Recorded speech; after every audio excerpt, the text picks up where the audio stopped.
एक बार फिर से सुप्रभात प्यारे बच्चों। इससे पहली वीडियो में हमने पर्यायवाची शब्द क्या होते हैं, पर्यायवाची शब्द की परिभाषा क्या होती है और कुछ चित्रों के माध्यम से पर्यायवाची शब्दों के बारे में जाना है।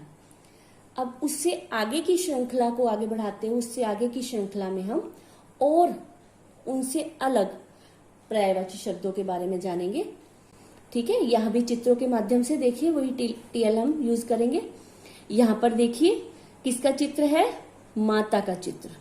ठीक है, किसका चित्र है ये, माता का चित्र है, माँ। अब देखिए माता को हम क्या क्या कहते हैं, मम्मी कहते हैं, माँ कहते हैं, जननी जन्म देने वाली, जननी का मतलब होता है जन्म देने वाली, अम्बा, ठीक है, वो भी माँ है, अम्बा माँ है ना। तो ऐसे ही माँ को हम क्या क्या कहते हैं, माँ, जननी, माता, अम्बा। अब ये पर्यायवाची शब्द है माँ के। ठीक है, माँ को हम क्या क्या कहते हैं, माँ, जननी, माता, अम्बा।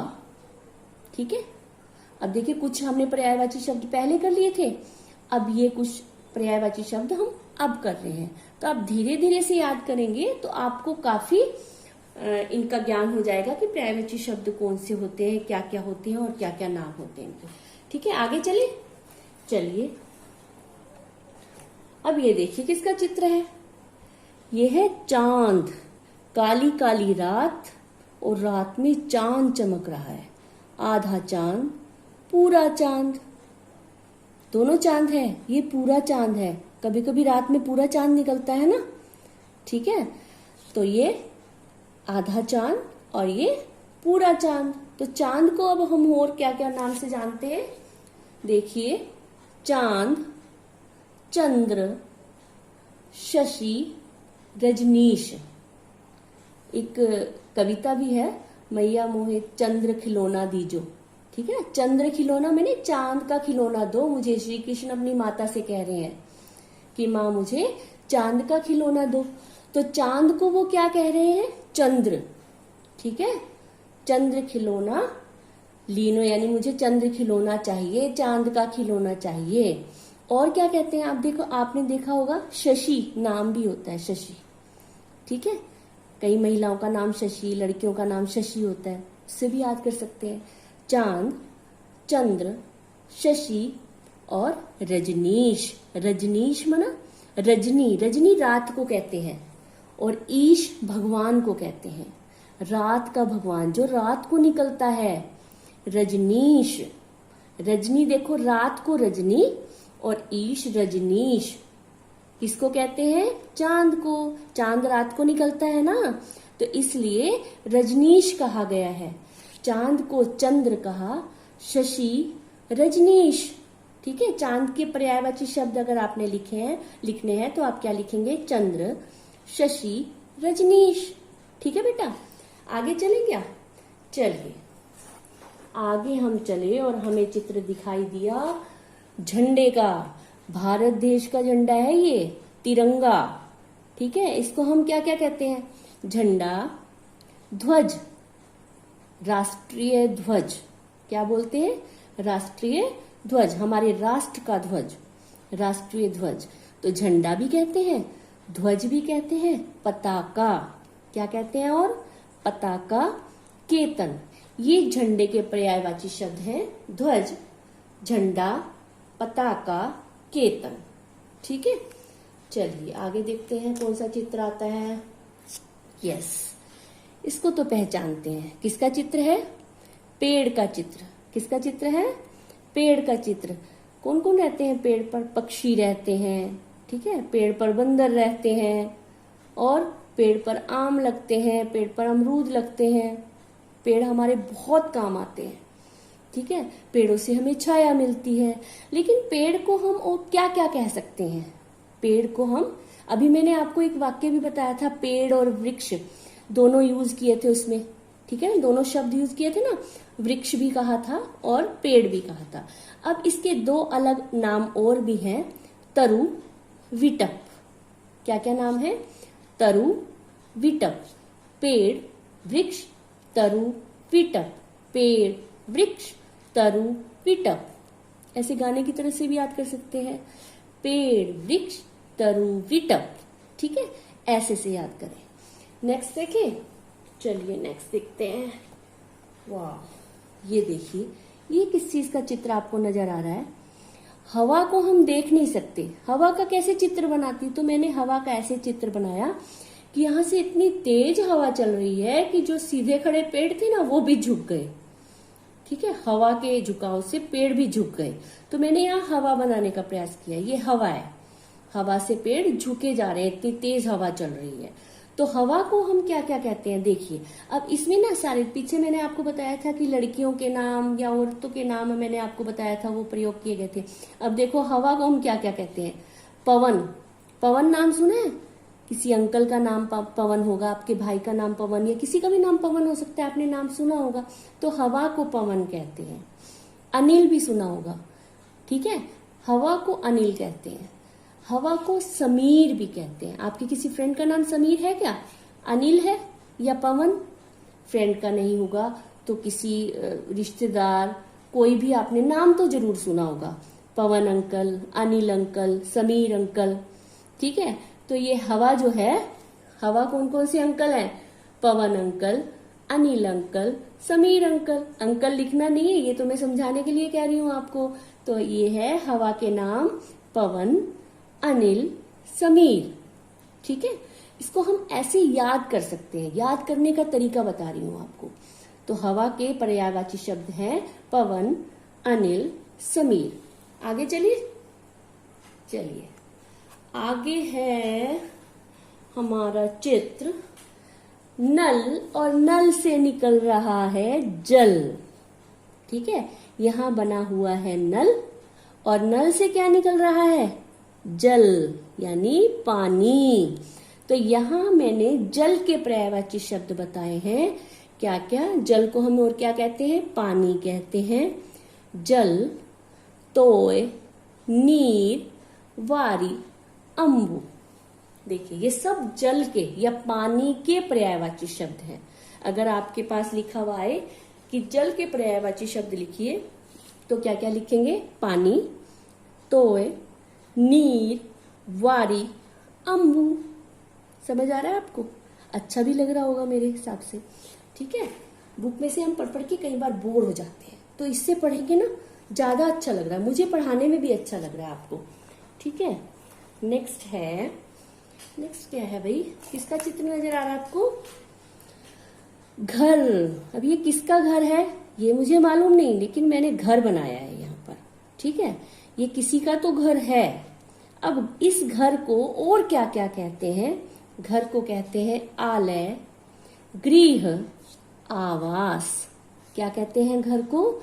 घर, आलय, आवास, गृह, ठीक है। अब आप दो दो याद करें या तीन तीन याद करें, ये आपकी मर्जी है, लेकिन आपको एक शब्द के और भी शब्द आने चाहिए कि हम घर को और क्या क्या कहते हैं, ठीक है। उसका प्रयोग आप अपने उससे कर सकते हैं आम बोलचाल में। अब देखो, अब किसके, ये कितने ऊंचे ऊंचे पहाड़ है, बहुत ऊंचे ऊंचे पहाड़ है। कहीं हिमालय पर्वत तो नहीं है? अरे पहाड़ भी बोलते हैं इनको, पर्वत भी बोलते हैं, ठीक है। ऊंचा पहाड़, हिमालय पर्वत, ठीक है। अब ये देखो, सब इनके नाम है, पहाड़ के नाम है। तुंग, शैल, पहाड़, गिरी, नग, पर्वत, शिखर, ये सभी नाम पहाड़ के हैं। पहाड़ को कहते हैं ये सब, ठीक है। क्या क्या कहते हैं? जरूरी नहीं है सारे आपने याद करने हैं, आप दो याद कर लीजिए। पर्वत, और क्या याद करेंगे? नग कितना आसान है, पहाड़, शैल कितना आसान है, ठीक है। आसान तो सभी हैं, लेकिन अगर आपको याद सारे नहीं हो रहे, कोई जरूरी नहीं है, मैंने बताने के लिए लिखा है। आप दो या तीन यहां से याद कर सकते हैं, जो भी आपको आसान लगे, ठीक है बेटा। नेक्स्ट चलिए, चलिए नेक्स्ट है, ये तो आप पहचानते हैं, रंग बिरंगी इतनी सुंदर मछली, कितनी प्यारी मछली है, ठीक है ना। मछली को अब बताइए क्या क्या कहते हैं? यहाँ लिखा हुआ है मछली, मीन, शफरी, मकर, मत्स्य। देखो क्या क्या कहते हैं, मछली, मीन, शफरी, मकर, मछली या मीन, मछली, मकर, शफरी, मीन, मछली, मकर, शफरी, मत्स्य। मत्स्य याद नहीं होता तो कोई बात नहीं, छोड़ दो, 4 याद कर लो, ठीक है। मीन, मछली, मकर, शफरी, जैसे भी आपको याद आसानी से हो सकता है कर लीजिए। आगे चले। यस, ये है पक्षी। पेड़ पर पक्षी रहते हैं। अब पक्षी को क्या क्या कहते हैं हम? पक्षी को हम चिड़िया भी कह देते हैं कई बार, खग, नभचर, विहंग, पखेरु। देखो क्या क्या लिखा है इनका नाम, पक्षी, चिड़िया, खग, पखेरु, विहंग, नभचर। ठीक है, समझ आ रहा है ना आपको? अब आगे चले क्या? चलिए आगे चलते हैं। कौन सा चित्र आता है? आ गया रात का चित्र। अब देखो, रात को चंद्रमा, रात को तारे टिम टिम टिम टिम कर रहे हैं ना, सारे तारे देखो, छोटे छोटे तारे, बड़े बड़े तारे, कोई ध्रुव तारा, तो ये सब रात को निकलते हैं ना। और मैंने रात को पहले भी बताया था कि रात को हम रजनी भी कहते हैं, इसीलिए चंद्रमा को रजनीश कहते हैं। तो देखो रात को मैंने क्या लिखा हुआ है, रजनी, रात, निशा, रजनी, रात्रि। क्या कहते हैं रात को? रात, निशा, रजनी, रात्रि। अब देखो यहाँ पर भी लड़कियों के नाम आ गए हैं। देखो निशा, निशा दीदी, रजनी दीदी, है क्या ना, दीदी के नाम आ गए हैं यहाँ पर। रात, निशा, रजनी, रात्रि। ठीक है, अब क्लास में नहीं है, क्लास में तो बहुत अच्छे से करते हैं, लेकिन अब यहाँ पर ऐसे ही हमें याद करना है और समझना है।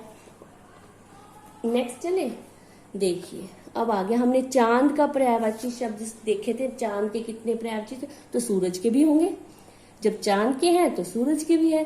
तो सूरज को हम क्या क्या कहते हैं? सूर्य, सूरज, भानु, रवि, दिनकर, प्रभाकर। कितने सारे नाम हैं, जितने चंद्रमा के उतने ही सूर्य के। सूर्य को क्या कहते हैं? सूर्य, भानु, सूरज, प्रभाकर, दिनकर। 2 या 3 नाम तो आप याद कर ही सकते हैं इसमें से, क्योंकि सूर्य जो है दिन में निकलता है तो दिनकर, यानी दिनकर, सूर्य देवता दिनकर। ठीक है ना। अब रवि, रवि अंकल, भानु भी नाम होता है, सूरज भी नाम होता है, प्रभाकर भी नाम होता है। देखो कितने सारे नाम जो है लड़कों के और लड़कियों के सब इसमें प्रयोग हो रहे हैं, इनके नाम ही रखे जाते हैं। क्या आगे देखिए क्या है क्या? चलिए आगे देखते हैं। ये तो मुझे राजा नजर आ रहे हैं, राजा, ठीक है ना, किसी देश के राजा हैं। तो राजा को हम और क्या क्या कहते हैं? राजा, नृप, नरेश, भूपति, भूप। अब देखो ये 2 शब्द तो सेम हैं, इनको अगर आप याद कर लोगे ना, देखिए भूप याद कर लिया, भ बड़े ऊ की मात्रा प, भूप, और भूप से ही बन गया भूपति। 2 तो याद ही हो गए, 1 याद करोगे 2 याद हो जाएंगे। भूप, भूपति, भूप, भूपति, राजा, नृप, नरेश, भूप, भूपति। ठीक है, समझ आया कि पर्यायवाची शब्द किसे कहते हैं, और कितने सारे मैंने पर्यायवाची शब्द आपको इसके द्वारा करवा दिए, टीएलएम के द्वारा करवा दिए हैं। इसके अलावा ये पर्यायवाची शब्द आपकी बुक में भी है ना। एक बार आप इस वीडियो को देखकर, अगर आपको वीडियो अच्छी लगी है तो उसको सब्सक्राइब करना ना भूलें। ठीक है, लाइक करें, सब्सक्राइब करें, शेयर करें अगर अच्छी लगी है तो, क्योंकि मैंने यहाँ पर ये सब बनाकर आपको समझाने का प्रयास किया है। अगर आपको अच्छा लगा है कि मैम ने अच्छा किया है तो लाइक तो जरूर बनता है ना। तो आप ऐसा करें, इसको देखें और बार बार देखें, इस वीडियो को बार बार देखेंगे तो अपने आप ही आपको याद हो जाएगा। ठीक है, आप स्टोरीज की देखते हैं, वीडियोस देखते हैं ना यूट्यूब पे, तो ये जो जिनसे नॉलेज बनती है बेटा, बढ़ती है, अपने क्लास का मटेरियल वो आप देखा करें, उससे आपका ज्ञान बढ़ेगा। ठीक है। अब आपको ये कैसी लगी आप मुझे जरूर बताएंगे, वीडियो कैसी लगी और आपको ये TLM बना हुआ कैसा लगा आप मुझे जरूर बताएं। और पर्यायवाची शब्द अच्छे से बुक में से भी और इसमें से भी याद करें। ठीक है बेटा, थैंक यू।